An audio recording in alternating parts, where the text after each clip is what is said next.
can they really be considered the worst accessories ever if they have a neck you could properly strangle them with? Yes, I would like to talk about some of Nintendo's worst accessories. Now, this is what I deem as some of the worst accessories. And of course, there might be a bit of discourse as to what's considered a Nintendo accessory, what's considered a bad accessory. Something like this, the Circle Pad Pro for the 3DS, is definitely an accessory released by Nintendo. But I wouldn't necessarily call it a bad accessory. It's just kind of a fucking creep. Like, it's just weird. It's just kind of a clunky thing, but I wouldn't call it bad because it does what it sets out to do. It gives the 3DS a second circle pad. And the thing is, no game forces you to use the Circle Pad Pro. It's always an optional accessory in every game that it's supported in. And on top of that, you don't even need to use the Circle Pad Pro if you want to play a game on the 3DS with a second stick. The new Nintendo 3DS systems have the C stick that you can use.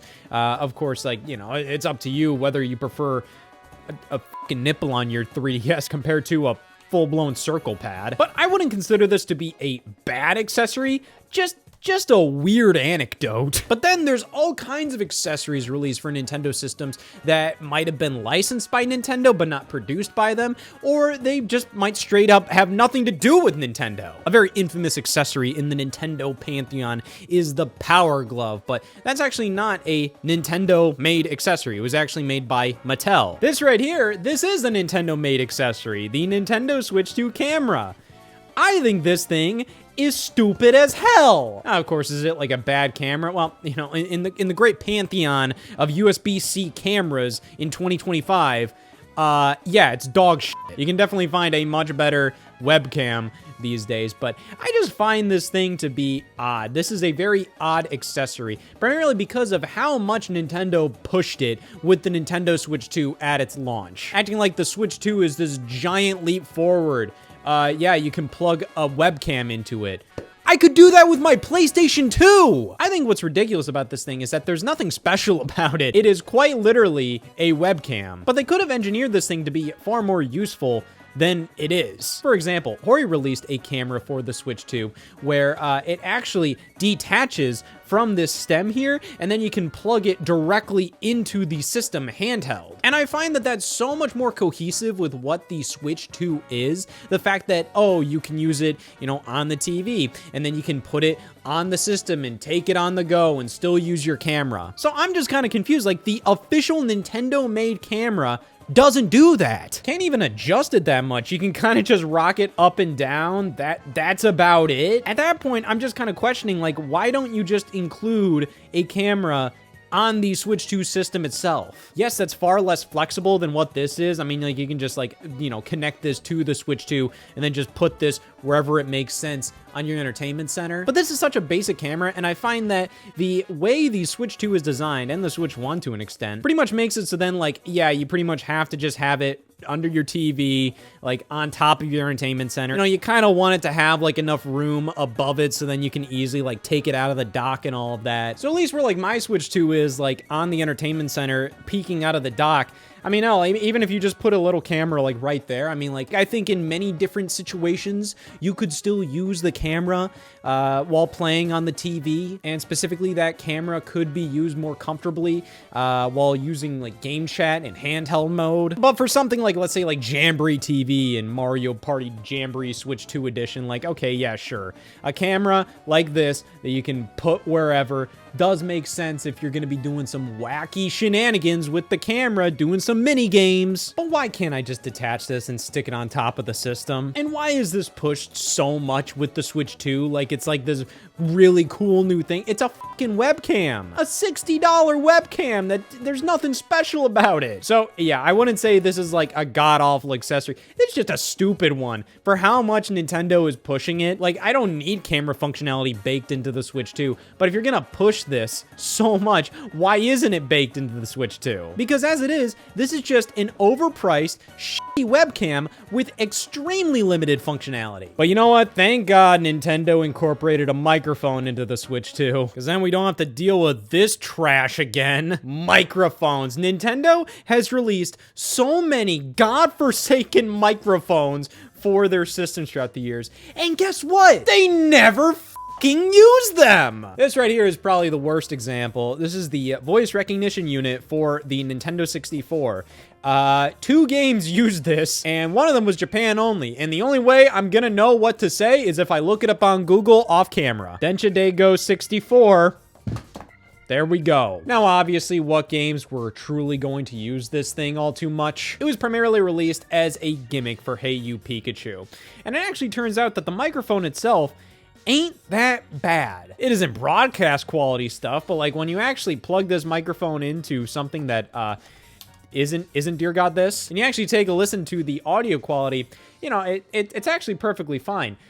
It's the game itself that's the problem. Hey You Pikachu is a funny little game because since Pikachu just can respond however he wants, I mean, like, Pikachu is a Pikachu. It's just basically a pet. I talk to my cats like they're people, but do they understand me? God, no. So it's just like if Pikachu doesn't respond well to your words here, who cares? He's a fucking animal. So I never truly know if this game understood what I asked it to do, or if they're just being like, well, you know, Pikachu's a wild animal. Who knows? You know, he's just gonna do his own thing. But yeah, this was pretty much just released as a little gimmick. The easiest comparison you can make with the VRU for the N64 is the Dreamcast microphone being used with Seaman. And Seaman is still pretty impressive how well it responds to, you know, what you say. Hey You Pikachu is anything but impressive. But I don't really think that's the microphone's fault. So, hey, the VRU, it is one of the most pointless accessories Nintendo's released.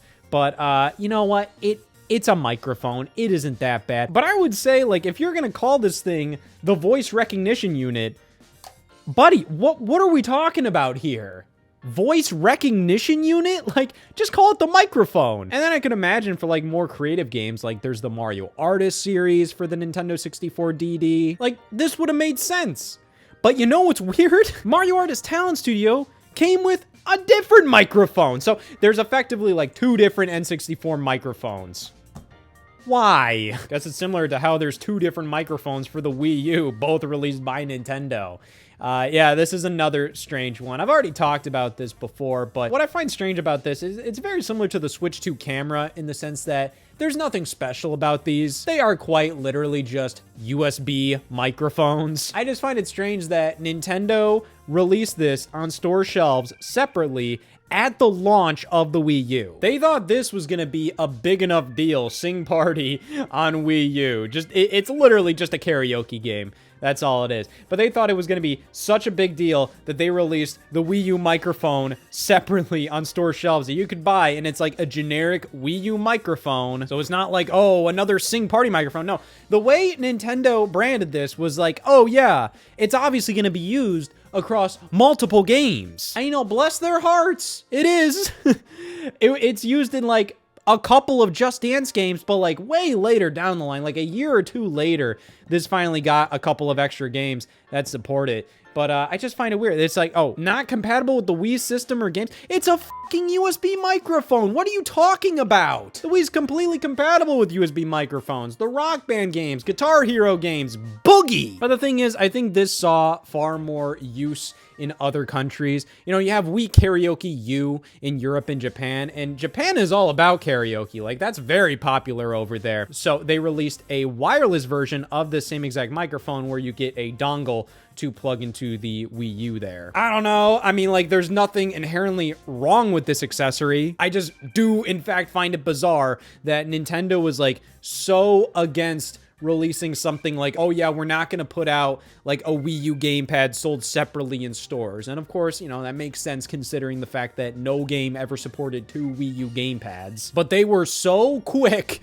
to put this out at launch just because Sing Party came out. And this was the only way you could buy Sing Party, was this bundle, including the Wii U microphone. So what the hell, like, who the hell bought 2 of these things? Well, here's a question, who the hell bought 1 of these? The Nintendo DS headset, an official accessory released by Nintendo.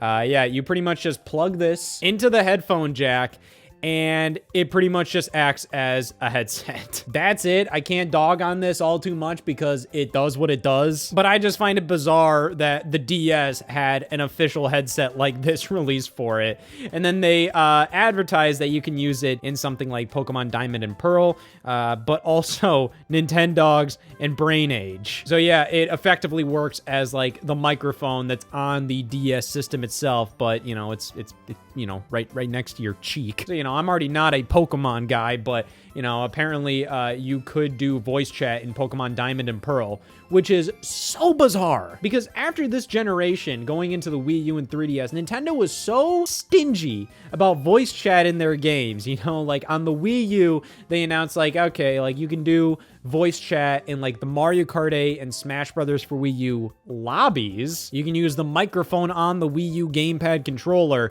to talk to your friends, but then when you go into the actual game itself, yeah, voice chat doesn't work. It only works in the lobbies. And then you go over to the Nintendo Switch generation, and then they're like, all right, we'll give you voice chat, but it's only connected to your smartphone app. And then they finally like embrace it as like a big selling point of the Switch too.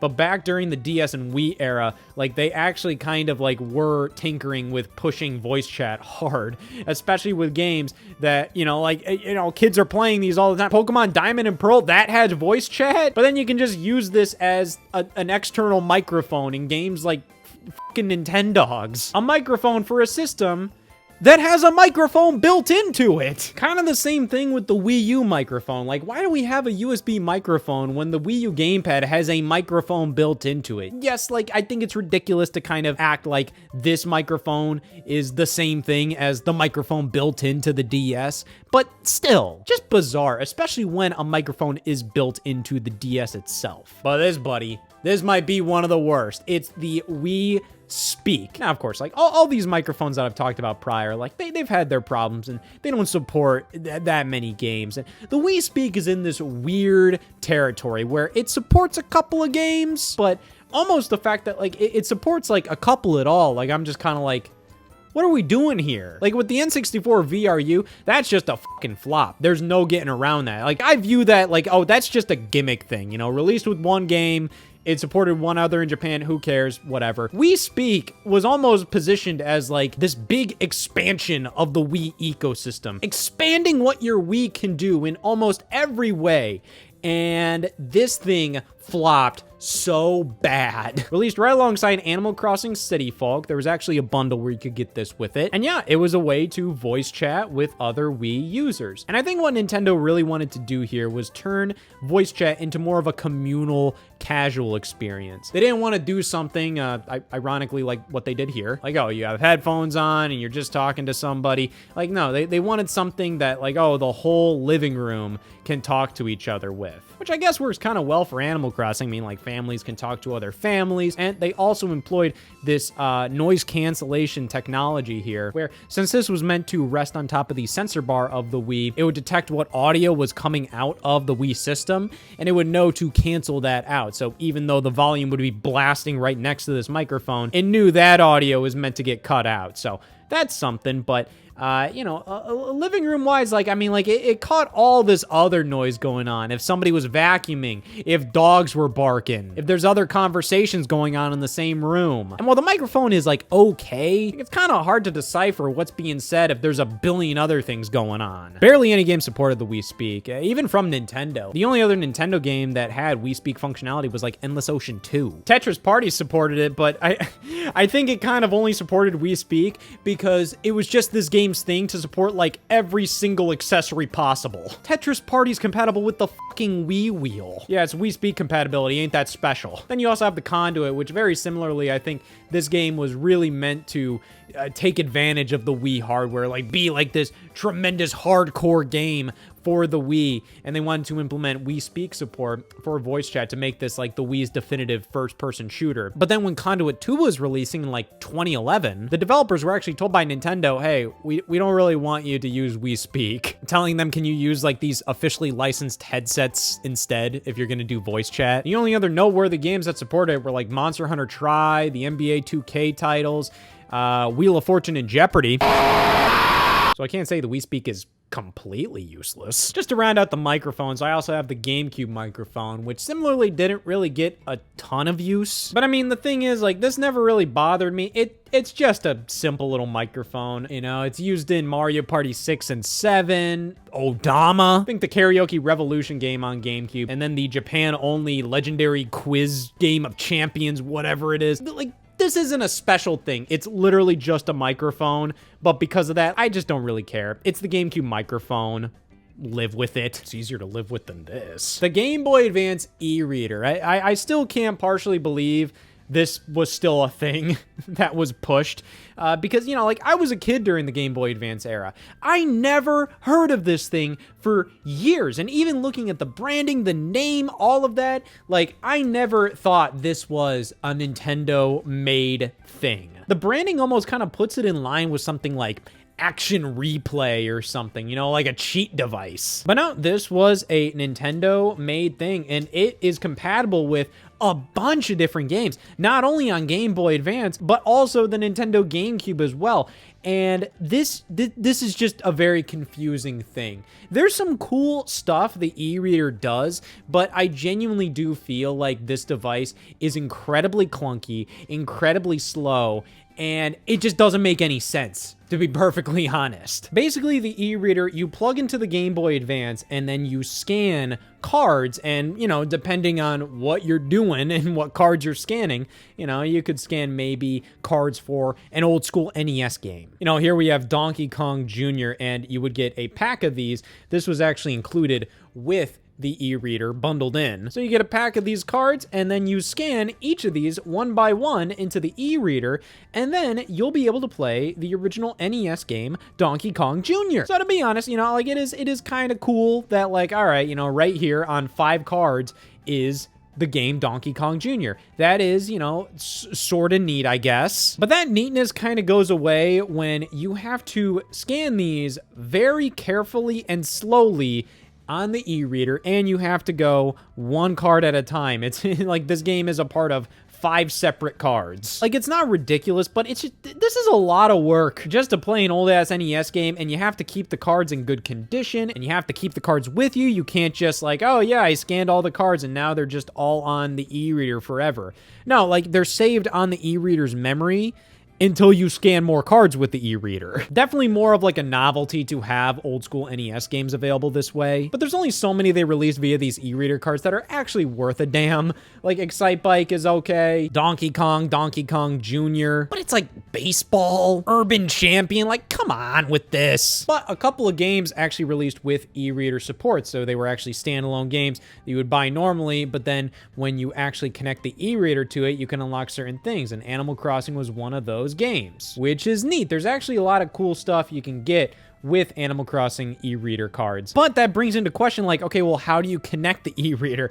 And this is like the nail in the coffin to me. This is the worst thing. The fact that this device is completely reliant on a Game Boy Advance. You have to plug a Game Boy Advance into this, and then you have to connect that Game Boy Advance to something else. You have to connect that Game Boy Advance to your GameCube or to another Game Boy Advance. That's right. If you want to scan cards into another Game Boy Advance game, like primarily Super Mario Advance 4, Mario 3, that is like one of the most legendary games with e-reader support because you unlock a whole new suite of levels with that. To unlock those levels, not only do you have to get lucky while you were buying Mario 3 e-reader card packs, but then you have to connect the e-reader to another Game Boy Advance, connect that Game Boy Advance to your Game Boy Advance with Mario 3 in it, and then scan the cards in. That is ridiculous. Like, yeah, the Game Boy Advance was popular. A lot of people had a Game Boy Advance, but literally, like, for any Game Boy Advance games with e-reader support, what, you have to have another Game Boy Advance? Why couldn't the e-reader just be its own separate little standalone device? Almost like the Game Boy printer. Like, that was just a genuinely, like, just a brick that you would connect to your Game Boy, which would then print stuff on thermal paper. I wouldn't consider that one of Nintendo's worst accessories. It's weird, but that's kind of fun. The fact that this printer uses thermal paper, like receipt paper, to print off stuff like that, that's cool. This, I kind of like the e-reader, but it is definitely way too clunky. Unfortunately, there was a time in my life where I did get kind of into getting e-reader cards, and I do have a couple of them that are pretty expensive, pretty rare. Pikmin 2 had a bunch of e-reader cards that released for it. Then we also have more of the NES games. And yeah, all of the NES games have 5 separate cards you have to scan. This one right here is generally considered one of the rarest ones, which is the Eon ticket for Pokemon Ruby and Sapphire. I believe some of the Animal Crossing ones that gave you NES games were also kind of rare. It's really weird how like NES games are almost always considered like, oh, yep, that's the e-reader thing. It's just a bunch of NES games. But yeah, the e-reader is definitely really neat to look back on. There's some very cool, obscure things locked behind the e-reader from the Game Boy Advance and GameCube generations. A lot of stuff that's kind of forgotten. That's kind of like, oh, wow, there's this neat little thing here.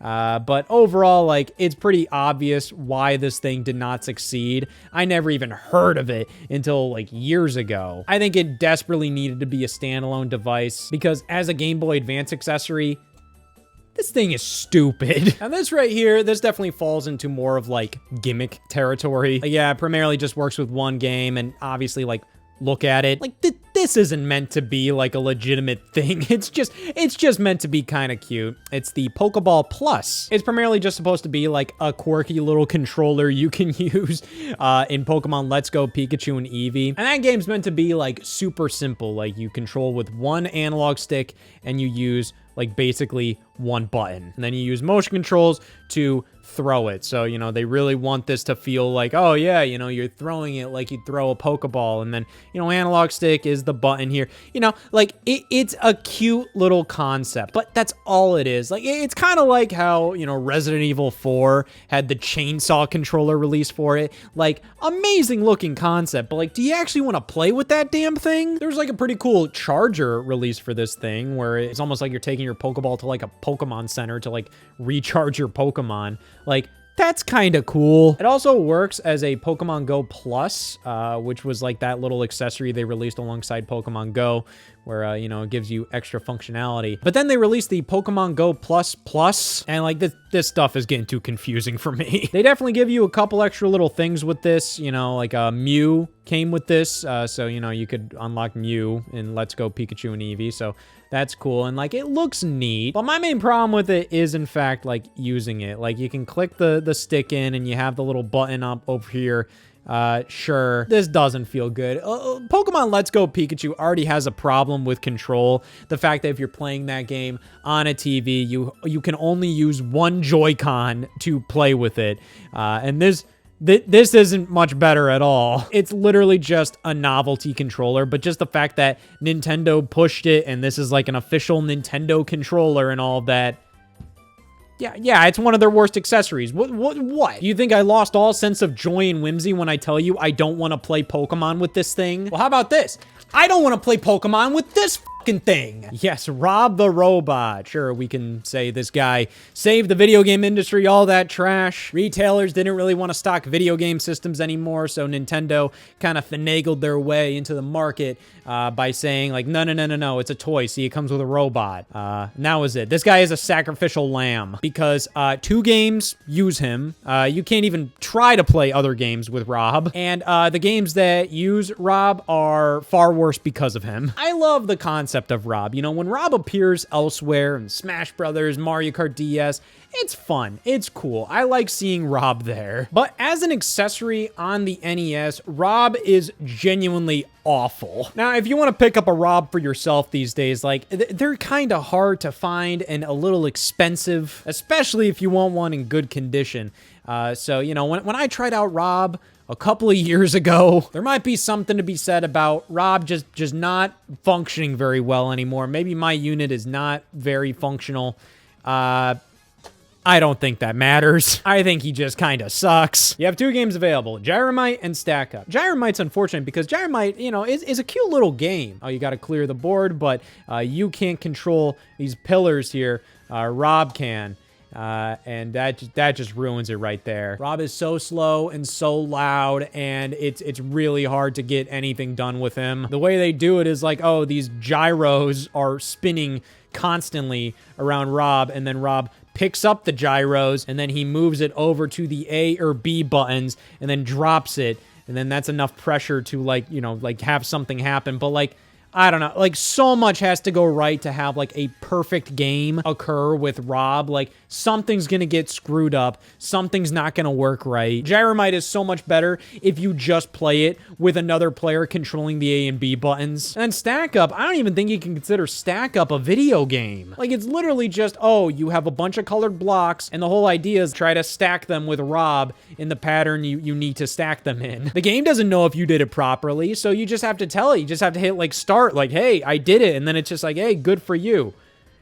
These are the only two games that use this fucking thing, and they both suck with him. And Gyromite wouldn't suck as much if it just didn't use Rob. So yeah, Rob, I love Rob as a Nintendo icon, but as a Nintendo accessory, gross. This guy right here is the Nintendo DS thumb strap, which was actually included with the original Nintendo DS systems right here. Pretty much it's just a lanyard that you'd loop into the DS there. But if you put your thumb right here, oh, look at that. It looks like I squished a bug on my thumb. So then in games like Super Mario 64 DS, Metroid Prime Hunters, where the touchscreen can be used as like an analog stick replacement, you would put your thumb here and it would make the touchscreen feel slightly more like an analog stick replacement. And yeah, I don't really feel like this does it for me. Like I guess like, yeah, it's better than using like a stylus.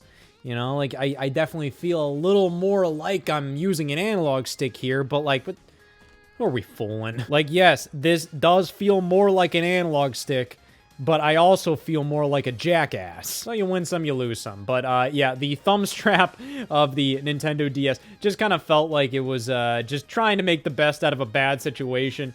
Just trying to make this make sense when it's just like, at the end of the day, like it would just make more sense if you included like something that's more analog stick-like on this device. But yeah, I think that's about it for the official Nintendo created accessories that I think are pretty lame, pretty bad. Of course, like we can take a look at stuff like the Wii Zapper. I'm not a huge Wii Zapper guy, but I at least see kind of like the reasoning behind it. My problem with the Wii Zapper is that it just takes too damn long to set it up. You know, you have to stick the Wii remote in there and then put the nunchuck here. You have to take this thing off and then take this thing off, wrap the cord around it. Like, it's a little too complicated at the end of the day for something that I feel like feels less like a gun than a lot of the cheaper Wii remote only guns out there. But I do understand if people like using this, you know, for first-person shooters with the Wii. This is just my thing. Like, I would just prefer using the Wii remote and nunchuck on its own and just being able to move the Wii remote however I please without having to move the nunchuck right alongside it, you know? But I don't think this is bad. Let's just say it's not for me. You also got the Wii wheel, but, you know, again, I don't think it's bad. It's just kind of like, it is what it is. However, I would say there is one Wii accessory so bad it never released. Yes, of course, I'm talking about the Wii Vitality Sensor. Pretty much, this was just gonna be an accessory where you connected it to your finger and it would read your pulse. Now, weirdly enough, when I was researching stuff about Nintendo accessories, there was a very similar accessory released in Japan only for the N64. It's called the Biosensor, and it was only compatible with Tetris 64 in Japan on the N64. Pretty much like it would just read your heart rate and, you know, would just change the game accordingly. And like the concept of that is actually kind of cool, you know, like the only instance where I could actually kind of see a gameplay use for the Wii Vitality Sensor was something like a horror game. So imagine you're playing like a horror game on the Wii and it could detect like your heart rate's going a little slower. That means like, you know, you're kind of calm, a little too calm. So it starts to rev stuff up, kind of, you know, get you a little more scared, you know, like just imagine if a game could understand how you're feeling in that moment and change accordingly. That is kind of cool. The problem is, from Nintendo's perspective, they apparently couldn't get the Vitality Sensor accurate enough to really like truly bring it to market. And also nobody was excited by it. They announced that during like this suite of E3 press conferences Nintendo was having like in 2008, 2009, where people were just like kind of over Nintendo's shtick at that time. They were just pushing the casual stuff a little too much. And this was when the Xbox 360, PS3 were starting to really rev up and more people were just like, all right, the future is there. HD, hardcore, mature games. And all while Nintendo was showcasing, you know, like the fucking Wii Music. And then for many gamers at that time, the Wii Vitality Sensor announcement was almost like, that's the last straw. Fuck you, Nintendo. I don't want the damn Vitality Sensor. And from my perspective, like, yeah, they never really showcased any use for it. And, you know, for what it would be used for, probably like a casual game. You know, I could imagine it being utilized in like Wii Fit Plus, for example. The only truly interesting concept that I could even think the Vitality Sensor would be used for would be a horror game, or Tetris Party Deluxe. I mean, that was already using everything, and Tetris 64 used a biosensor, so sure, why not? Either way, the Vitality Sensor just didn't come out. But we can see with stuff like Ring Fit Adventure how you can put your thumb against the IR sensor of the Joy-Con. You know, that read your pulse, and, you know, like, okay, you know, like, maybe it lives on through that. But the Vitality Sensor is one of the few accessories Nintendo fully announced, ready to go, that they ended up deciding not to release, which is shocking considering what they decide to release.